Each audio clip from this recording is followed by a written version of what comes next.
Bismillahirrahmanirrahim. Assalamualaikum warahmatullahi wabarakatuh. Alhamdulillahi rabbil alamin, alladzi arsala rasulahu bil huda wa dinil haqq liyudhhirahu 'ala dini kullih wa kafa billahi shahidan.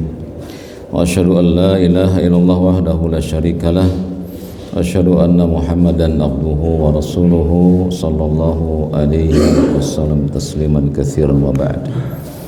Para jamaah sekalian,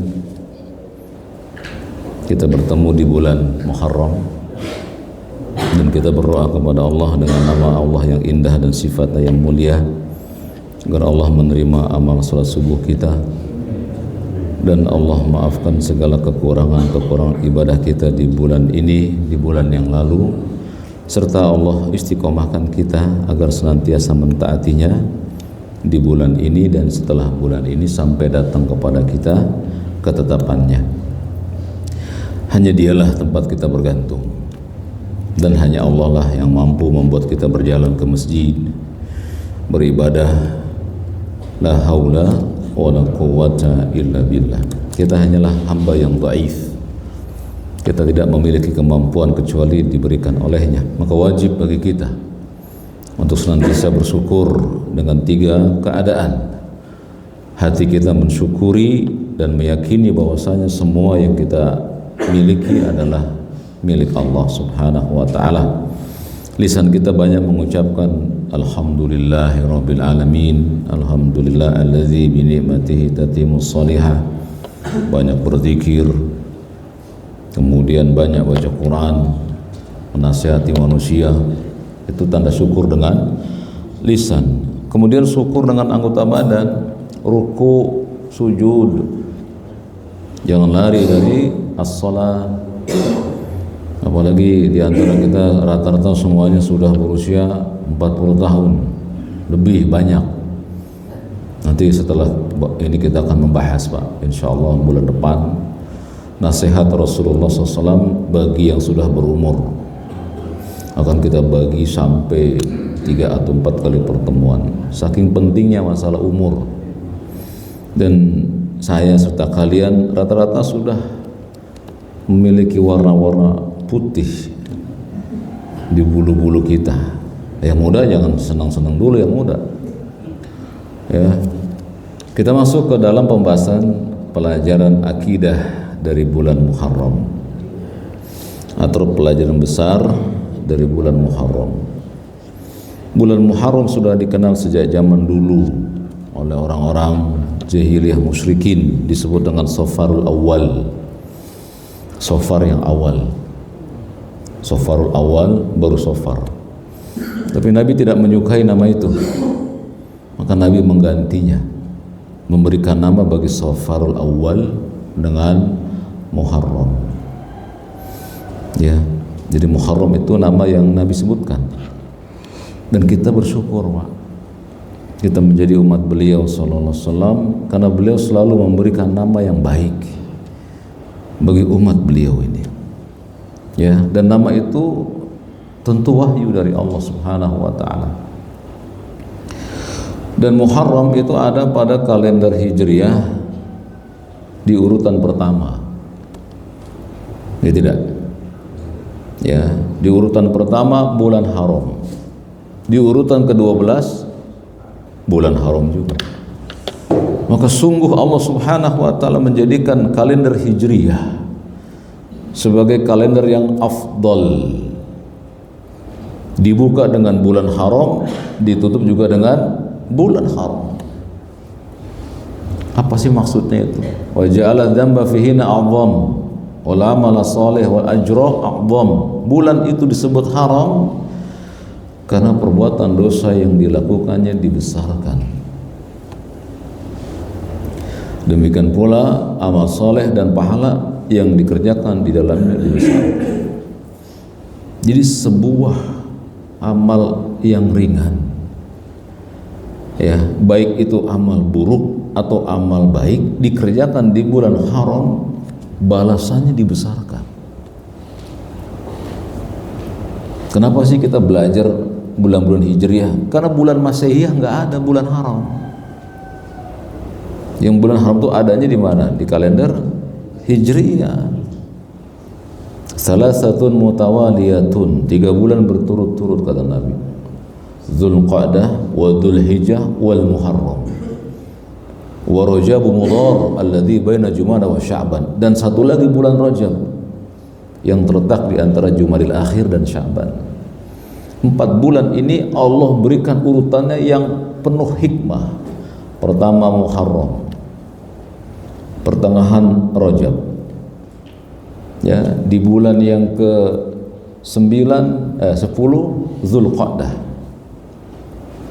11 Dzulhijjah 12, ya, 1, 6, 11, 12.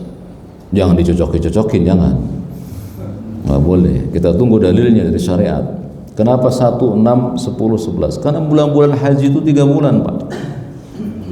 Jadi orang yang pergi haji boleh dari bulan Syawal, Dzulqa'dah, Dzulhijjah. Jadi Allah nyiapkan tuh buat kita tuh, supaya hamba bisa beribadah kepada Allah, dibesarkan pahalanya. Jadi sholat subuh yang kita kerjakan di bulan Muharram dan bulan haram yang lain besar pahalanya. Tapi dosa meninggalkan sholat di bulan haram juga dibesarkan. Maka jaga diri kita, istri, anak kita dari perbuatan dosa dan maksiat di bulan haram. Ajaklah diri kita dan keluarga kita untuk mengerjakan berbagai kebaikan di bulan ini. Ya, kerjakan yang wajib-wajib. Apa yang wajib? Yang wajib apa? Sholat 5 waktu wajib. Tapi yang lebih wajib ada sebelum itu. Allah mengatakan apa? Wa ma umiru illa liya'budullaha mukhlishina lahuddin hunafa, baru sholat. Jadi yang wajib pertama itu bagi kita ikhlas tuh. Mengikhlaskan tuh hidup kita ini untuk Dia. Bukan di masjid aja zikir, bukan. Tapi kita ikhlaskan setiap kali datang perintahnya, sami'na wa ata'na. Jangan seperti ahlul kitab, sami'na wa asaina. Jangan seperti itu. Sami'na wa ata'na. Ya, datang panggilan Allah segera tinggalkan itu dunia. Ya,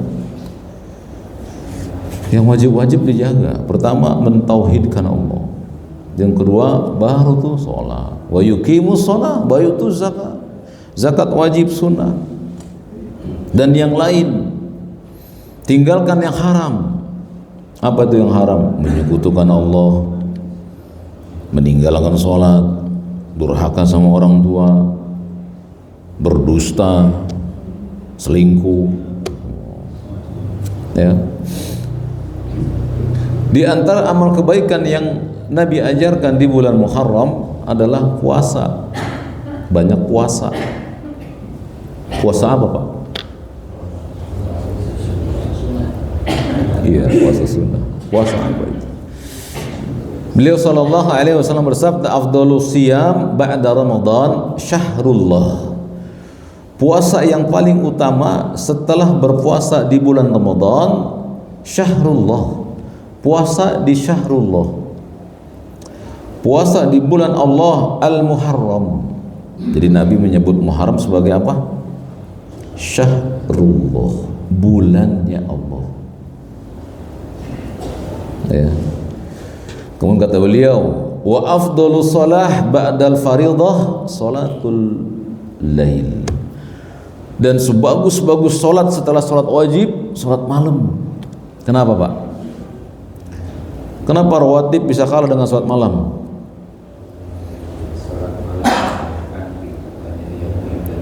Kenapa?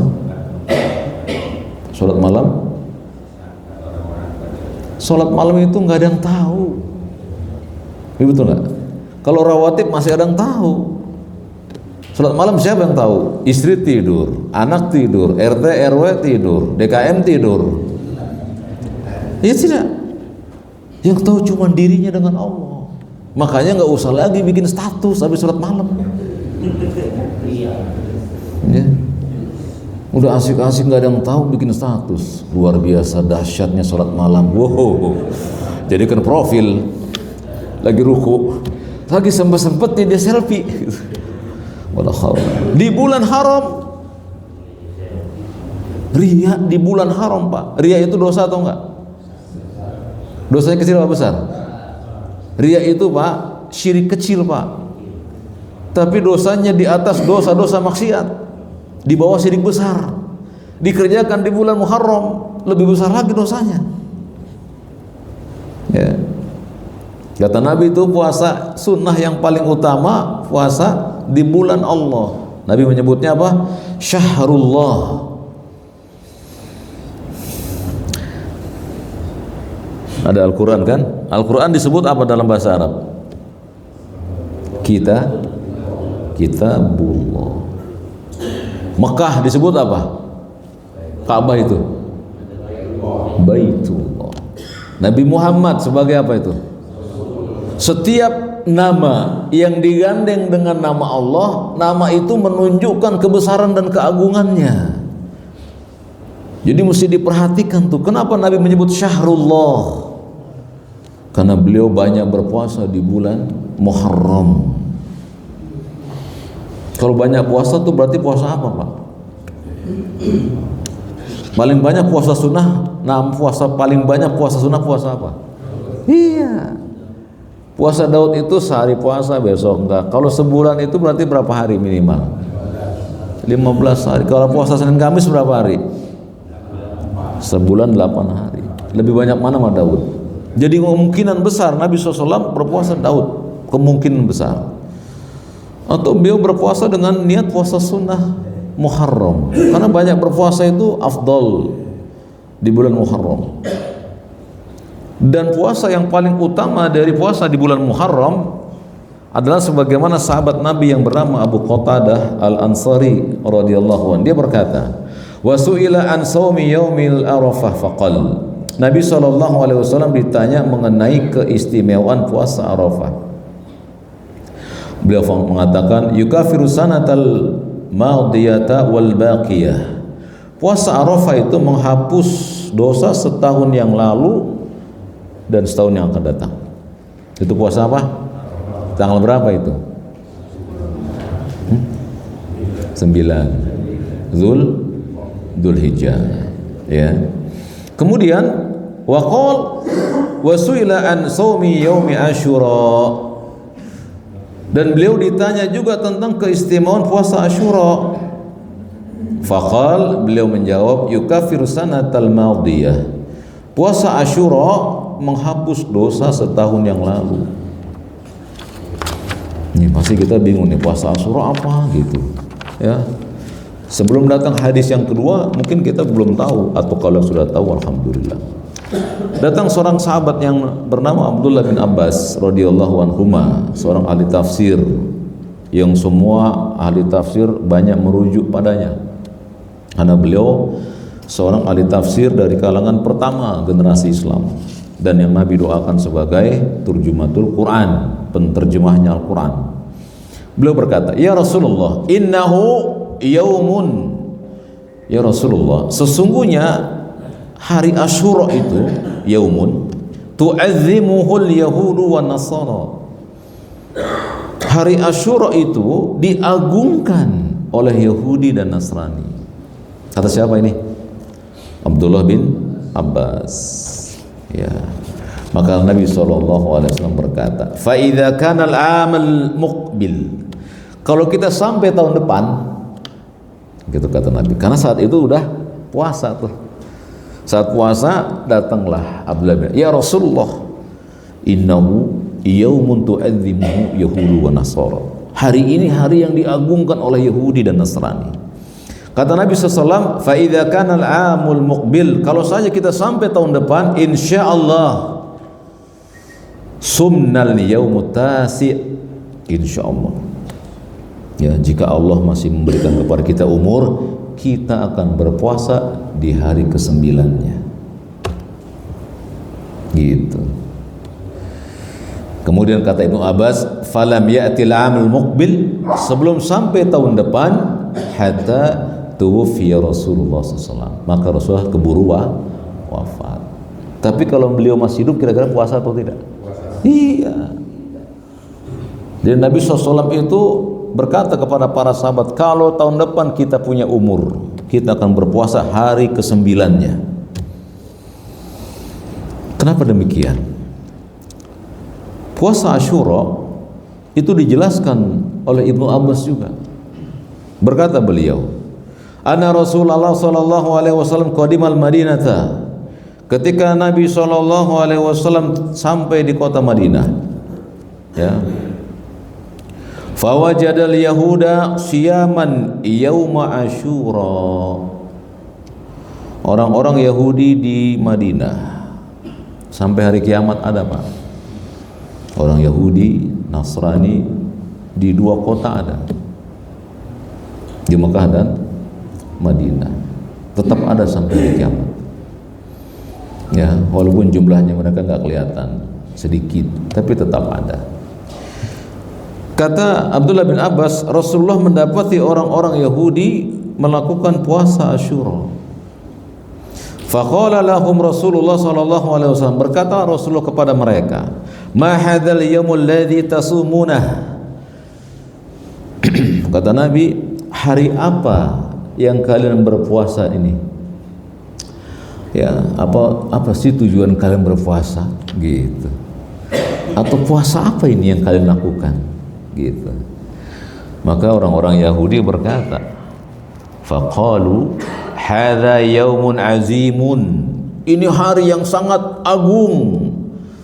Ya, anjallahu fihi Musa wa qaumahu, Allah menyelamatkan Musa dan kaumnya. Dari siapa? Dari Fir'aun. Kemudian kata Ibnu Abbas, wa gharaqa fir'auna wa qaumahu, dan Allah tenggelamkan Fir'aun dan tentaranya. Ya. Fasamahu Musa syukron, maka Nabi Musa berpuasa sebagai bentuk syukur. Gitu. Kan antum kalau lagi dikasih sama orang, ini buat antum, syukron, gitu. Syukur ya, makasih ya, gitu. Wujud terima kasih Musa alaihissalam kepada Allah Subhanahu wa taala. Kata Ibnu Abbas, fasamahu Musa syukran. Kemudian fanahnu nasumuh, dan kami, kata orang Yahudi, kami pun berpuasa. Orang Yahudi itu, Pak, ngikutin Nabi Musa berpuasanya, tapi enggak semuanya. Nah, kita mesti ngikutin siapa? Nabi Muhammad lah. Ikutin dong beliau. Orang Yahudi aja taat sama nabinya. Kita disuruh ngaji aja bablas, Pak. Nggak enak sama tetangga, ngaji aja lah. Ngaji kok nggak enakan? Ngaji itu wajib, Pak. Siapa yang mewajibkan? Allah dan Rasulnya mewajibkan kita ngaji, Pak. Baik ngaji baca Quran atau ngaji ilmu-ilmu agama, wajib. Sebagaimana saya dan antum mewajibkan SD, SMP, SMA, maka Allah dan Rasulnya mewajibkan kita menuntut ilmu syariat, wajib. Kalau enggak, kita enggak tahu tuh mana bulan haram. Jangan kita, Pak. Bani Mudhar satu kaum di zaman dulu yang kalau orang lewat kampungnya dibegal, dibunuh, hartanya diambil. Tapi kalau bulan haram, diam di rumah, silakan lewat, kamu aman dari kami. Dia mulai kan bulan haram, orang musyrikin, tapi kenal bulan haram. Dan itu mestinya hak kita kaum muslimin, betul apa enggak? Makanya kata Nabi SAW, faqala Rasulullah SAW, fanahnu ahaq, wa aulamu bi Musa minkum, kami, kata Nabi, lebih berhak atas Musa dari kalian. Kenapa, Pak? Karena nabi-nabi itu semuanya apa, Pak, agamanya? Islam. Yang mereka bawa al-Islam at-tauhid. Yang berbeda apanya? Tata cara ibadahnya, sholatnya beda, jumlah rokaatnya beda. Buktinya apa kalau jumlah rokaat berbeda? Isra, Mi'raj. Nabi ke atas langit bertemu dengan Allah dan Allah nggak buka wajahnya, belum, karena belum kiamat. Diperintahkan apa? Berapa kali? 50 kali. Sampai ke Nabi Musa kembali ke Allah, minta, karena umatmu nggak sanggup, karena aku pernah mengatakan ke kaumku, mereka nggak sanggup. Berarti sholat juga di zaman Nabi Musa. Itu dalilnya. Ya. Kemudian kata Nabi, "Fanahnu ahaqqu wa aula bi Musa minkum." Kami lebih berhak atas Musa dari kalian. Fasamahu Rasulullah, maka Nabi berpuasa, wa amara bi siyamihi, dan memerintahkan para sahabat berpuasa. Jadi puasa Asyura itu hukumnya wajib di awal-awal kenabian. Wajib bagi beliau dan para sahabat, wajib di awal kenabian. Ya, jadi Nabi SAW berpuasa Asyura tanggal berapa, Pak? Di sini nggak dijelasin, Pak. Di hadis-hadis nggak ada tanggal 10 Asyura, 10 Muharram. Tapi Nabi mengatakan kalau sampai tahun depan kita ada umur, kita berpuasa di tanggal 9-nya, berarti tanggal 10, kan gitu ya tidak? Jadi Nabi berpuasa berapa hari? Minimal 2 hari. Tanggal berapa itu? Kenapa 2 hari? Karena menyelisih Yahudi dan Nasrani yang hari itu diagungkan oleh 2 kaum tersebut. Ya, maka para ulama memberikan faidah yang sangat besar dari bulan Muharram yang mulia yang pertama. Bulan Muharram Nabi menyebut sebagai Syahrullah. Allah dan Rasulnya menyebut bulan Muharram sebagai bulan haram. Sudah disebut bulan haram, Syahrullah. Ya, di mana Allah Subhanahu wa taala menjadikan syariat berpuasa kepada Nabi Musa alaihissalam, juga kepada Nabi Muhammad sallallahu alaihi wasallam, yang menunjukkan puasa Asyura agung di sisi Allah karena bertepatan jatuh pada bulan yang Allah sebut sebagai bulannya dia, Syahrullah. Dan Nabi Musa bersyukur, demikian pula Rasulullah bersyukur. Maka ibadah yang kita kerjakan sebagai bentuk. Jadi kalau orang malas ibadah, tanda orang itu malas bersyukur kepada Allah. Jadi ibadah yang kita kerjakan ini, Pak, tanda bentuk syukur kita kepada Allah. Kita diberikan air gratis, udara gratis, kesehatan gratis. Hayya 'alas shalah, hayya 'alal falah, as-salatu khairum minan naum. Tutup pakai selimut, lanjut. Yang manggil Allah, Pak. Kalau Pak Darmawan diundang sama DKM Masjid Ar-Royan, langsung sebelum subuh dia udah bangun, mandi pakai minyak wangi. Yang manggil DKM, bayangin, Pak. Yang manggil Allah, tar aja masih lama waktunya. Kalaupun sholat badan bau dan lain-lain. Yang manggil Allah, Pak, yang menciptakan kita. Ya. Kalau yang manggil manusia kita buru-buru, Pak, gembira, sami'na, kami dengar, wa ata'na, kami taat. Yang manggil Allah. Maka Nabi berpuasa di tanggal 9 dan 10 di bulan yang Allah sebut Syahrullah. Maka dalil-dalil syariat membantah keyakinan bahwa bulan Muharram bulan sial. Ada nggak yang anggap gitu, Pak? Banyak. Kemana Islam di sisinya? Berapa lama kita berislam kalau kita katakan bulan Muharram bulan sial? Nabi menyebutnya bulan Allah, Allah dan Rasulnya menyebut Syahrul Hurum, bulan haram. Kita menyebutnya bulan sial. Siapa kita ini? Lalu apa, Pak, ancaman bagi orang yang mengatakan bulan Muharram bulan sial? Dijelaskan oleh para ulama, orang ini telah mendustai Allah dan Rasulnya. Kenapa demikian? Allah berfirman dalam surat Al-An'am ayat 93, wa man azlamu mimman iftara 'ala Allahi kadziban aw qala uhiya ilayya wa lam yuha ilayhi syai'. Kata Allah Subhanahu wa taala, siapa yang lebih zalim daripada orang yang mengada-adakan dusta terhadap Allah, atau dia berkata telah diwahyukan kepadaku padahal tidak ada wahyu sesuatu pun. Kenapa kamu begini? Wah, ini bulan sial ini. Ada wahyunya? Ada. Ntar saya ambil. Sekarang, ntar. Nggak bakal temu, Pak. Maka barang siapa yang merubah wahyu, dia masuk ke dalam orang yang kadziban, mendustai Allah Subhanahu wa taala. Jadi nggak main-main, Pak, merubah lafaz-lafaz syariat itu nggak main-main dalam Islam. Dan ini pokok iman. Bahkan Allah mengatakan, hambaku mencela aku, menyakiti aku. Dikatakan kepada Allah dari hamba-hambanya, bagaimana seorang hamba menyakiti engkau ya Rabbi? Mereka mencela zaman edan. Ya tidak. Kata Allah, akulah yang menguasai waktu, aku yang memelihara zaman. Barang siapa yang mencela zaman, sama saja dia menyakiti aku. Lihat, Pak, lafaznya ringan apa tidak? Zaman sekarang zaman edan. Coba lihat. Di sisi Allah besar, ini berat. Allah mengatakan bulan Muharram syahrullah, dikatakan bulan sial. Sial itu konotasinya buruk atau baik? Buruk, Pak. Berarti kita menganggap bulan Muharram bulan yang buruk. Naudzubillah tsumma naudzubillahi min dzalik. Maka Allah katakan kepada orang ini, apakah engkau telah menerima wahyu?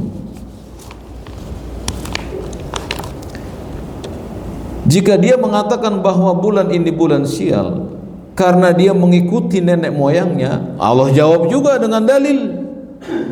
Dalam surat Al-A'raf ayat 28, wa idza fa'alu fahishatan qalu wajadna 'alaiha aba'ana. Apabila mereka melakukan perbuatan yang keji, mereka mengatakan kami dapati bapak-bapak kami dulu melakukannya. Wallahu amaruna biha, dan Tuhan kami Allah menyuruh kami. Maka Allah berkata kepada Nabi Muhammad, qul, katakan kepada orang itu, innallaha la ya'muru bil fahsya, sesungguhnya Allah tidak pernah memerintahkan kekejian. Ittaqu ataquluna 'ala Allahi ma la ta'lamun. Pantaskah kamu mengatakan tentang Allah apa yang tidak kamu ketahui? Kalau ditanya, Pak Darmawan, kenapa sih bulan Muharram itu bulan sial? Jawabnya apa? Wallahu a'lam. Mendingan begitu daripada sok tahu ini bulan sial. Kenapa? Pokoknya ini bulan sial karena bapak-bapak kami dulu menganggap bulan sial. Nabi SAW diutus, Pak, untuk memusnahkan tradisi jahiliyah. Tidak ada hari sial dalam Islam. Dan kaum muslimin masih percaya tidak hari sial. Ada di sini yang masih nikahkan anaknya pakai hitung-hitungan hari? Ada. Tinggalkan bapak-bapak. Tidak boleh. Karena sejak diutusnya Nabi SAW, Nabi telah melakukan perbuatan yang sabda beliau, aku telah kuburkan jahiliyah di bawah kakiku. Udah nggak ada lagi boleh tradisi jahiliyah, Pak. Termasuk mensialkan hari, menghitung hari-hari yang baik dan yang nggak baik. Semua hari baik apa tidak? Kalau ada hari yang nggak baik, tunjukkan, Pak, mana hari yang nggak baik, mana? Kalau hari itu nggak baik, Pak, tidak mungkin, Pak, Allah turun di setiap malam, di sepertiga malam terakhir. Bayangkan itu. Jadi kita ini, Pak, sejak kecil barangkali selalu ditontonkan pada tayangan-tayangan kesialan, ya kan? Bulan sial, hari sial, tanggal sial. Para Nabi hanya mengatakan kesialan ada pada 4. Apa saja, Pak? Rumah yang sempit, kendaraan yang suka mogok, istri yang buruk, tetangga yang buruk, itu kesialan. Sisanya nggak sial. Gitu, Pak. Nggak ada hari sial, bulan sial, tanggal sial, jam sial, nggak ada. semuanya mabruk, berkah. Betul apa tidak? Gitu dong. Jadi muslim nggak ada hari sial gitu ya. Jadi siapa saja yang mengatakan bahwasanya kami dapati bapak-bapak kami melakukan kesialan di bulan ini karena Allah perintahkan, katakan Muhammad kepada mereka, innallaha la ya'muru bil fahsya, sesungguhnya Allah tidak pernah memerintahkan kekejian. Berarti mengganti lafaz syariat adalah kekejian. Gitu maknanya. Itu namanya tadabbur. Ya, dan siapa saja yang mengatakan sesuatu tentang agama Allah pada Allah tidak pernah mewahyukannya, demikian pula Rasulullah tidak pernah mensabdakannya, maka dia telah mendurhakai Allah dan Rasulnya. Masuklah ia ke dalam firman Allah, wa may yasillaha wa rasulahu wa yata'adda hududahu yudkhilhu naran khalidan fiha walahu adzabun muhin. Barang siapa yang bermaksiat kepada Allah dan Rasulnya, wa yata'adda hududahu, dia langgar batas-batas yang Allah tetapkan. Nah itu Pak, itu namanya melanggar batas Pak. Allah enggak dibatasin, dibatasin. Allah batasin, dia langgar. Itu namanya wa yata'adda hududahu. Apa kata Allah? Yudkhilhu naran, pasti kami masukkan dia ke dalam naron khalidan fiha, kekal. Karena ulama, barang siapa yang melanggar batas-batas Allah termasuk bentuk kekufuran, makanya balasannya khalidan fiha, kekal. Walahu adzabun muhin, dan orang ini masuk ke dalam azab yang hina. Kenapa hina? Karena di dunianya dia mendahulukan nenek moyang dibanding Nah, jadi nggak boleh Pak ngikutin nenek moyang kalau bertentangan dengan Allah dan Rasul. Bisa dipahami Pak. Kita terima Pak tradisi-tradisi kita, silakan. Islam tidak menolak tradisi sama sekali. Barang siapa yang mengatakan Islam menolak tradisi, orang itu berdusta kepada Islam. Islam tidak pernah menolak tradisi. Yang ditolak oleh Islam tradisi yang menyalahi Islam. Boleh nggak pakai baju batik? Monggo. Pakai belangkon, silakan. Pakai keris kalau lagi nikah, monggo, silakan. Tapi jangan dicuci kerisnya. Diminta pertolongan dari keris, bisa dipahami. Silakan antum pakai keris, jangan pakai pedang yang panjang, silakan. Pakai samurai, silakan. Tapi jangan disembah kerisnya, jangan disembah pedangnya. Itu yang dilarang oleh Islam. Bisa dipahami Pak? Silakan bertradisi, silakan. Antum pakai kopiah hitam, saya pakai ini. Ada yang pakai sarung, ada yang pakai baju koko, silakan. Ya nggak boleh Pak. Udah pakai sarung, pakai jubah, pakai baju koko, tipis kelihatan pusernya. Dilarang. Kenapa? Terlihat auratnya. Iya begitu. Silakan pakai baju apa saja yang menutupi aurat, tapi jangan tampakkan aurat kalian. Misalnya kalian, saya mohon maaf ya, mudah-mudahan kita tidak menemukannya. Kalau kalian pakai baju yang celana yang tipis, baju yang tipis, ketika kalian ruku, tampil tuh Pak segitiga yang berbahagia. Sebagian ulama besar memakruhkan sholat tersebut karena tampak auratnya dan kelihatan CD-nya Pak. Kenapa nggak tarik bajunya, pakai sarung, baju koko, kan tertutup. Tapi sarungnya bagus Pak. Gajah besar, gajah duduk apa gajah besar, bagus. Tapi sutra boleh nggak laki-laki pakai sutra? Nggak boleh. Itu pakaian laki-laki di akhirat. Udah pakai sutra tipis Pak, kelihatan tuh Pak belahan kakinya, pahanya. Jadi silakan pakai apa saja, silakan bertradisi. Ente jual, aneh beli, boleh apa enggak? Kalau mau nikahan boleh. Ya nggak boleh apa? Gangguin tetangga dengan apa Pak? Dukhon, asap, jedar-jedir. Apa itu? Itu yang nggak boleh Pak. Tapi kaum muslimin nggak peduli. Ini tradisi lain. Jadi jangan Pak, jangan mengganggu tetangga. Kata Nabi SAW, la doror wala diror. Jangan ganggu orang lain dan jangan ganggu diri kamu sendiri. Islam itu rahmatan lil alamin kan? Iya. Yang suka kita, tetangga kita sakit, menggigil, ketakutan, kedinginan, dan apa? Kenapa? Itu bunyinya nggak berhenti-berhenti, petasannya rencengan Pak. Yang kalau bunyi tak bergetar piring, Wallahu. Kita yang senang, saudara kita yang sakit. Apa nggak dicatat oleh malaikat ini pas sebagai bentuk kezaliman? Dikerjakan di bulan haram, dibesarkan dosanya. Oh, saya punya radio dakwah, saya kencengin, biar tetangga pada denger. Wala haula wala quwwata illa billah. Hidayah nggak lewat situ saja. Kenapa sih kita nggak buat kita aja Pak dulu Pak? Ibda binafsih, lakukan buat diri kita dulu. Sambil yang lain gitu. Ajak tetangga ke masjid, kan nggak mesti kencengin. Punya motor baru, punya mobil baru, ngeng tetangga, aduh. Tadinya dia seneng tetangganya punya motor baru, akhirnya berdoa, ya Allah, matiin tuh motornya, mati. Baru rusak. Doanya orang yang dolim dikabul oleh Allah. Ya, jadi jangan berbuat kezaliman. Yang kedua, Rasulullah SAW memerintahkan berpuasa 10 dan 9 untuk menyelisihi orang-orang Yahudi dan Nasrani. Beliau bersabda, "Man tasyabbaha biqaumin fahuwa minhum." Barang siapa yang menyerupai suatu kaum, dia masuk kaum itu.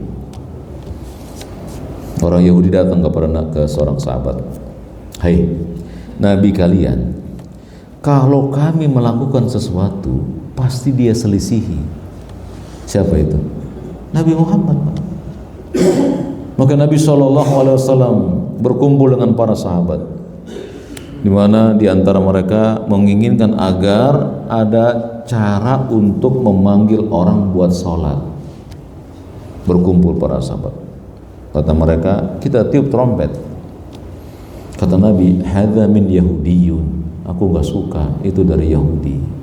Lihat Pak, untuk manggil orang sholat, sahabat mengusulkan pakai trompet. Kan logis ya, supaya orang dengar. Itu dari Yahudi. Ditolak oleh Nabi SAW. Bagaimana kalau dengan lonceng? Hadza min Nasrani. Itu dari Nasrani. Bagaimana kalau kita bakar api di puncak-puncak bukit? Hadza min Majusi. Itu dari Majusi, penyembah api. Pulanglah para sahabat. Di antara Abdullah bin Zaid bermimpi diajarin adzan. Paginya bertemu Nabi, itu mimpi yang hak. Nabi takrir, Nabi setujui sebagai adzan. Ajarkan Bilal dengan mimpi yang kau dapati itu. Jadilah sampai sekarang Pak, Allahu Akbar, Allahu Akbar, nggak pakai trompet. Tapi kaum muslimin Pak melakukan perbuatan Yahudi di awal tahun Masehiyah. Yahudinya duduk di rumahnya, kitanya keluar rumah Pak. Ngapain? Niup trompet. Majusinya di rumah Pak, kitanya bakar kembang api. Lihat, di mana Islam di badan kita Pak? Sekian tahun kita berislam, kita bertemu Muharram. Bahkan sungguh saya sedih Pak. Di awal Muharram itu Pak ada pawai api. Saya temuin Pak Ustadznya, Pak Ustadz, ini kan pawai api, pawainya Majusi. Anda baca kitab Al-Qurtubi tentang pawai api, obor, itu punya Majusi Pak.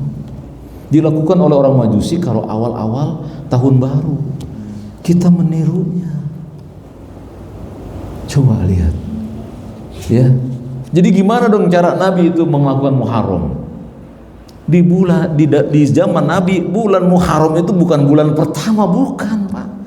Nabi nggak pedulikan apa itu bulan pertama, kedua. Nabi nggak peduli, pokoknya bulan ini Ramadan. Ja'a syahrul Ramadan, akan datang kepada kalian bulan Ramadan. Nabi nggak tahu, orang Nabi Umi kok nggak bisa tahu urutannya keberapa. Urutan kalender Hijriah ada pada zaman siapa? Umar bin Khattab. Umar menjadi khalifah, baru nyusun kalender Hijriah bulan pertama Muharram, Safar, Rabiul Awwal, Rabiul Tsani, terus sampai Dzulhijjah di zaman Umar. Jadi Nabi kalau bergantinya hari, nggak masalah. Hari-hari berganti biasa saja. Kecuali pergantian bulan melihat hilal. Ada doanya kan, melihat hilal. Bagi yang melihat, yang nggak melihat ya nggak baca doa itu. Ya, jadi Muharram itu di sisi Nabi seperti hari-hari yang berganti. Tidak ada Allah Nabi itu, ayo para sahabat kumpul-kumpul di masjid, kita baca surat tertentu. Nggak ada. Dan kita dibimbing oleh Nabi Pak agar atiullah wa atiur rasul. Kan antum dan saya Pak setiap saat baca ihdinas siratal, apa artinya Pak? Tunjukilah kami jalan yang lurus. Allah tafsirkan siratal alladzina an'amta alaihim, jalannya orang yang engkau beri nikmat. Siapa itu? Para rasul, para nabi, orang-orang soleh, orang-orang jujur. Kita minta setiap hari agar mengikuti Rasul. Cinta Rasul, cinta Rasul, cinta Rasul. Kami cinta Rasul. Alhamdulillah Pak. Tapi minumnya pakai tangan kiri Pak.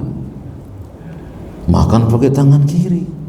Pada Rasul bersabda, la ta'kulu bishimal, jangan kalian makan dengan tangan kiri. Fa inna syaitan yakulu bishimal, karena setan makan dan minum dengan tangan kiri. Kita ngikut Rasul apa ngikut setan jadinya? Di Muharram ini Pak, pembelajaran bagi kita kembali back to Nabi, back to Allah dan Rasulnya. Yuk, ayo jadikan bulan Muharram bulan haram kita kembali kepada syariat yang murni, mulia. Makanya para ulama mengatakan Pak, kalau orang-orang kafir ingin masuk Islam, jangan ngelihat orang Islamnya. Kenapa? Orang Islamnya ada yang nggak sholat, nggak puasa, ya tidak. Jadi apa yang mesti dilihat? Quran dan hadisnya Pak. Pelajari Qurannya, pelajari hadis Nabinya, engkau dapati Islam tinggi, nggak ada yang bisa menandingi ketinggiannya. Kalau ngikutin saya, bisa salah Pak. Saya manusia biasa, makan juga ya makan seblak kadang-kadang juga, sama kayak kalian. Suka bobo di masjid, tidur sepanjang hari, capean maksudnya. Ya tidak. Dan kita bukan Nabi, maka ikutin Nabi SAW. Jadi Nabi SAW tidak suka menyamai orang-orang bukan Islam, karena Islam agama beliau yang Allah berikan kepada beliau. Allah mengatakan ala lillahi dinul khalis, ketahui Islam itu milik Allah. Nabi menyampaikan kepada kita, barang siapa yang mengikuti Nabi maka Islamnya baik. Ikutin beliau Bapak ya. Lalu apa hukum-hukum tentang al-Yahud dan ad-Dallin an-Nasara? Masih ada waktunya. Ketika kita membaca ghairil maghdubi alaihim waladdallin, para semua ahli tafsir semua, termasuk tafsir Kementerian Agama Negara Republik Indonesia, antum silakan buka tafsir Kemenak, apa yang dimaksud dengan al-maghdubi alaihim? Al-Yahud, ad-Dallin an-Nasara. Dua kelompok manusia yang ada di zaman terdahulu, Romawi dan Persia, plus musyrikin, al-Yahud wan Nasara. Dua kaum ini disebut oleh Allah ahlu kitab atau ahli kitab, dan Allah sebut mereka Pak di dalam surat yang saya dan kalian hafal, innal ladzina kafaru min ahlil kitabi wal finari khalidina ulaika hum, mereka seburuk-buruk makhluk, jangan diikuti. Allah telah mencap mereka Pak seburuk-buruk makhluk. Bukan berarti ketemu dia seburuk-buruk sini loh, nggak gitu. Tapi jangan diikuti mazhabnya, manhajnya, agamanya jangan, tradisinya jangan. Kita muslim dan Allah ridho Islam menjadi agama bagi kita. Allah nggak katakan Allah ridho dengan semua agama, itu bukan dari syariat Pak. Dari siapa? Dari fulan bin fulan itu Pak. Allah nggak pernah mengatakan Allah ridho kepada semua agama, tidak. Bahkan Allah katakan apa? Inna dina indallah al-Islam, agama yang ada di sisiku al-Islam. Allah tambahkan lagi Pak, wa may yabtaghi ghaira islami dinan, barang siapa yang mencari agama selain Islam, fala yuqbala minhu, kami nggak akan terima apapun kebaikannya. Wa huwa fil akhirati minal khasirin, di akhirat loss. nggak ada apapun juga. Kebaikannya diganjar oleh Allah di dunia. Man kana yuridul hayata dunya wa zinataha nuwaffi ilaihim a'maluhum fiha wa hum fiha la yubkhasun. Barang siapa ya Pak yang suka beribadah untuk dunia, kami berikan keinginannya itu sempurna, nggak dikurangi sedikit pun juga. Apa kata Allah? Ulaika alladzina laisa lahum fil akhirat illa nar. Tapi di akhirat nggak dapat apa-apa kecuali api. Dan ini ibadahnya orang-orang ahlul kitab. Para ulama mengatakan al-maghdubi alaihim al-yahud. Kenapa mereka disebut orang yang Allah murkai? Turun kepada mereka al-kitab. Apa kitab suci Yahudi? Taurat. Turun kepada mereka Taurat. Tapi mereka simpen Pak di rumah-rumah mereka. Mereka berilmu, tidak beramal.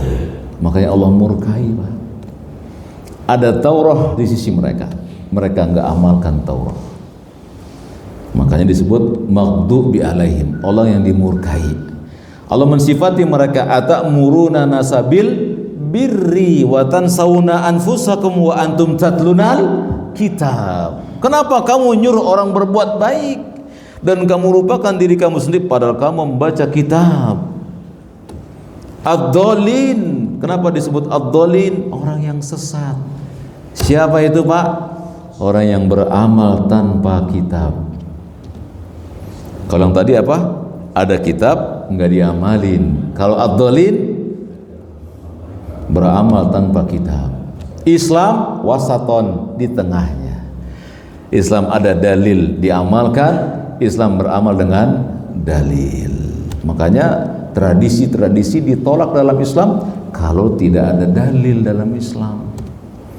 Dan kita masih lapang Pak. Ente orang Depok, saya Cilengsi, ada yang sono, ada yang sini. Itu semuanya nggak menjadi keutamaan. Dan itu perangai jahiliyah. Ente nggak tahu nih anak orang Depok. Emang kenapa orang Depok? Itu perangai jahiliyah. Nanti kata orang Bogor, ada orang Bogor ini. Emang kenapa? Kenapa Bogor sama Depok nggak ada di Al-Quran? Yang ada inna akramakum. Yang ada kalimat takwa. Kenapa nggak ada orang Bogor orang itu?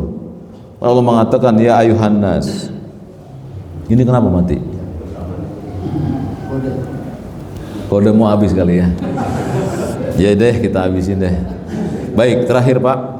Ya, hukum-hukum terkait Yahudi dan Nasrani serta musyrikin ya adalah jika membenarkan agama mereka maka dikafirkan oleh Allah.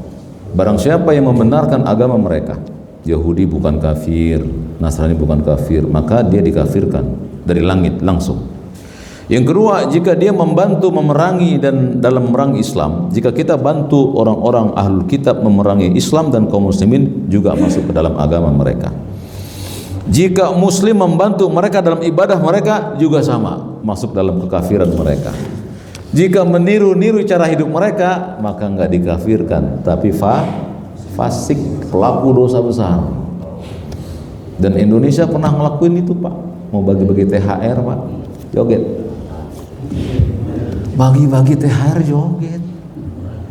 Bagi THR tuh jangan kasih tahu orang Pak, masukin tuh ke celananya gitu, pergi langsung.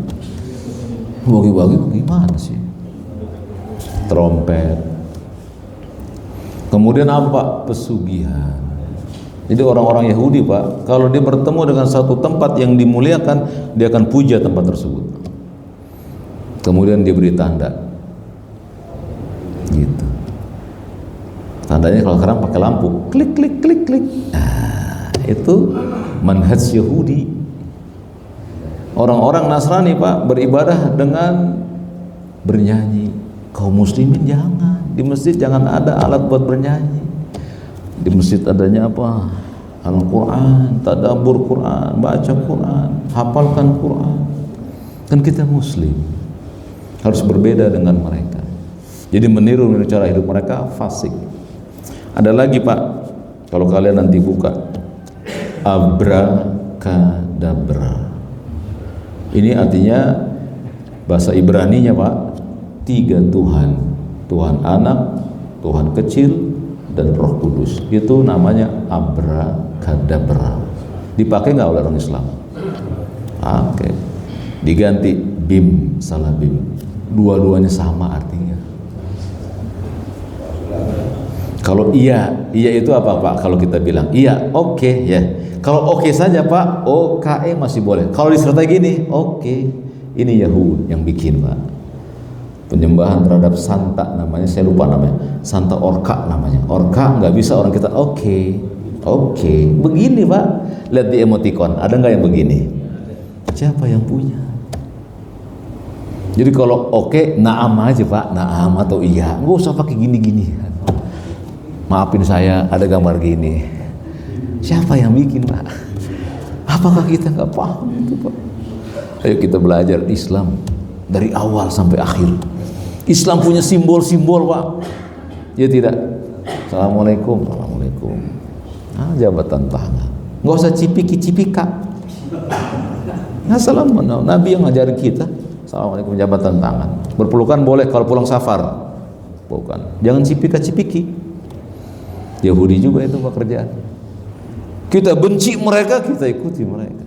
Yuk sama-sama di bulan Muharram kita bersihkan ya diri kita, keluarga kita dari perkara-perkara yang mereka lakukan. Terakhir, sifat-sifat orang-orang yang dimurkai Allah, Yahudi dan Nasrani. Yang pertama, kaum yang berani mencela Allah. Kalau Allah saja dicela, apalagi antum. Yang kedua, kaum yang suka melanggar perjanjian. Makanya Allah rubah sebagian mereka menjadi kera dan babi. Yang ketiga, kaum yang suka membantah, sombong dan membunuh para nabi. Zakaria, Yahya, siapa yang membunuh Pak? Yahudi. Nabi Zakaria, Nabi Yahya yang membunuh siapa? Yahudi. Ya, suka membunuh para nabi. Kaum yang suka ngeyel, melanggar janji dan suka berdusta. Sifat munafikun. Jadi yang suka ngeyel Pak, dikasih tahu ngeyel. Pokoknya saya nggak terima. Saya udah biasa begini. Yang ngasih tahu itu Quran dan Sunnah Pak. Sami'na wa ata'na gitu. Jangan saya udah biasa begini kok. Jangan. Kaum Yahudi kaum yang paling dengki dengan kaum muslimin dan keras permusuhannya agar kaum muslimin murtad. Ahlu kitab kaum yang suka makan yang haram dan tamak terhadap dunia. Ahlu kitab kaum yang tidak suka membersihkan halaman rumahnya. Nah, hati-hati Pak. Ahlu kitab itu Pak, kebiasaannya enggak suka bersihin halaman rumahnya. Aqulu qouli hadza wa astaghfirullahaladzim li wa lakum wa lisairil muslimina min kulli dzambin fastaghfiruhu innahu huwal ghafurur rahim. Habis waktunya? Ada soal jawab. Masih bisa suruh nanti. Silakan teman-teman, mau ada yang bersoal jawab. Enggak ada. Belum ngantuk kan? Jangan terpengaruh dengan yang ada di luar itu, jangan. Fokus. Makanya madhab ke sini, jangan ke sana. Kalau sana nanti nggak fokus. Ya, Pak Roni. Siapa yang mau tanya Pak? Pak Ilham. Silakan Pak Ilham.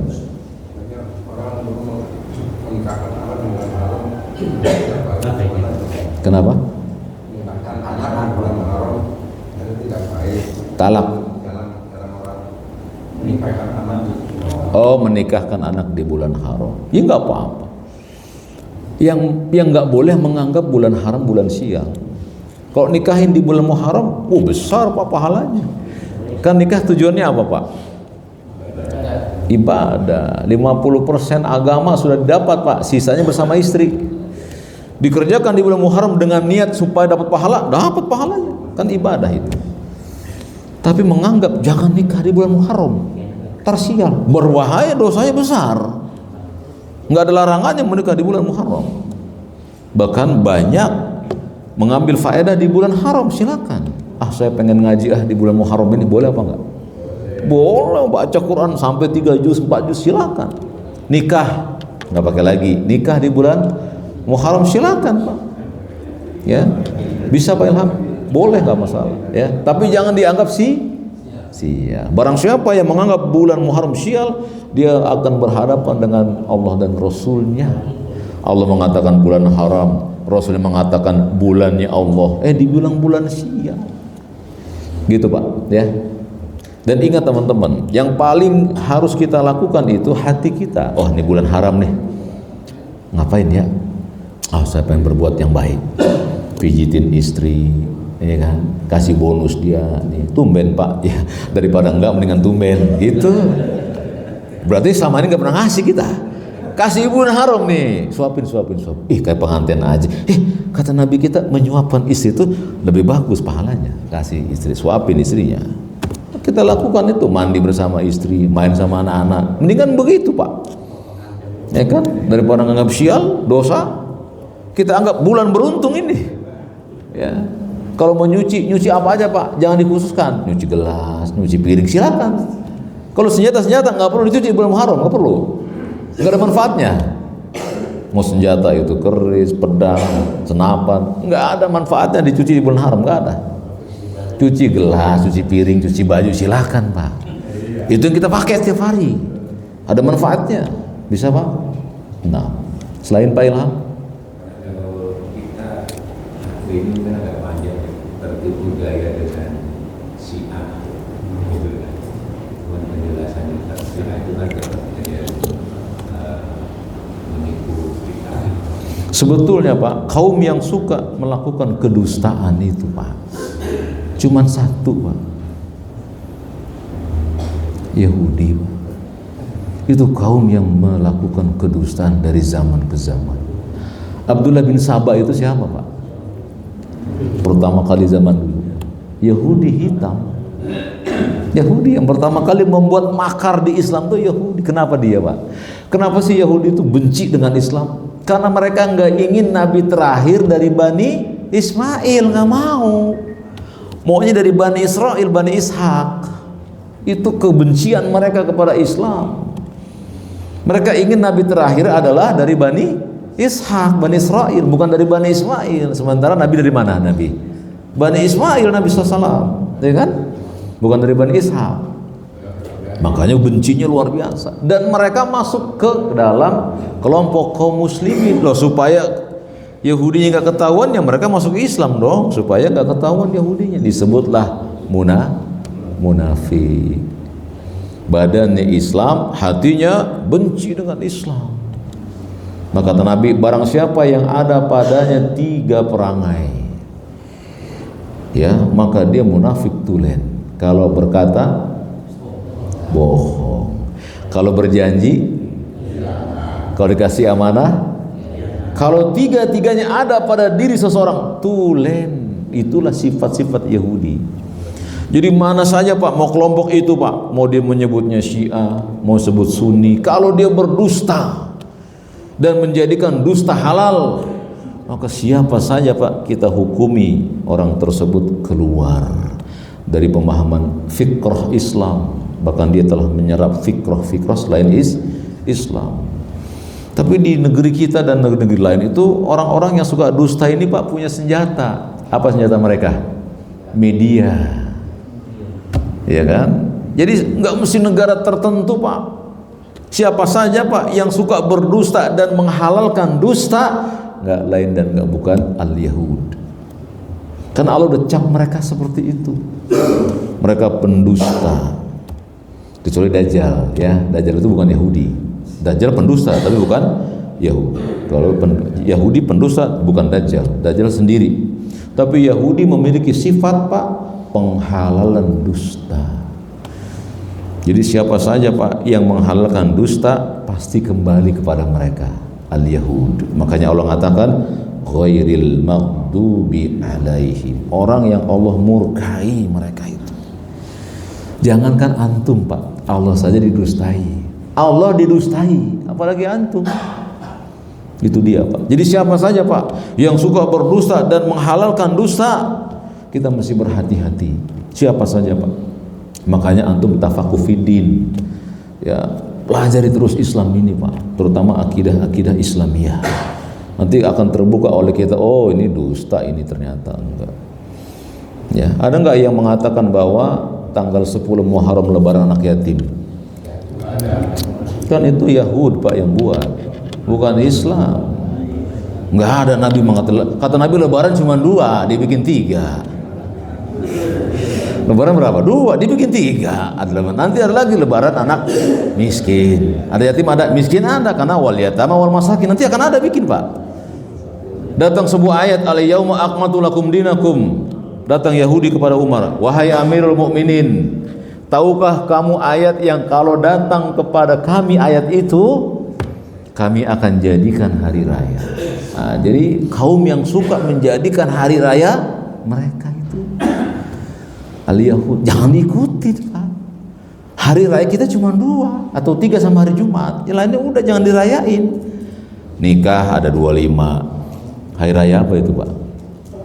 Hari raya perak, 50 emas. Kok nikah dirayain? Pertama aja udah waktu pelaminan. Yang 25 jangan sedekah antum. Nabi hanya merayakan 2 hari raya. Jadi kaum yang suka berhari raya cuma 1. Siapa mereka? Al-maghdubi alaihi. Bisa dipahami? Habis waktunya. Habis ya. Baik teman-teman sekalian, waktu sudah membatasi kita. Kita berdoa kepada Allah dengan nama Allah yang indah dan sifatnya yang mulia, agar Allah berikan kita siratal mustaqim, jalan yang lurus, jalannya Rasulullah SAW, jalannya Abu Bakar, jalannya Umar. Mari kita ikuti mereka, karena mereka dijamin surga. Dengan dalil surat At-Taubah ayat 100, wasabiqunal awwaluna minal muhajirin wal ansar walladzina tabauhum bi ihsanin radhiyallahu anhum wa radu anhum. Bagi mereka surga. Kita ikuti Rasul dan para sahabat beliau, dan kita mohon pada Allah agar Allah berikan kita taufik untuk senantiasa istiqomah di atas Allah dan Rasulnya. Amin ya mujibas sailin. Kita tutup dengan kafaratul majlis. Subhanakallahumma wa bihamdika asyhadu an la ilaha illa anta astaghfiruka wa atubu ilaik. Wassalamualaikum warahmatullahi wabarakatuh.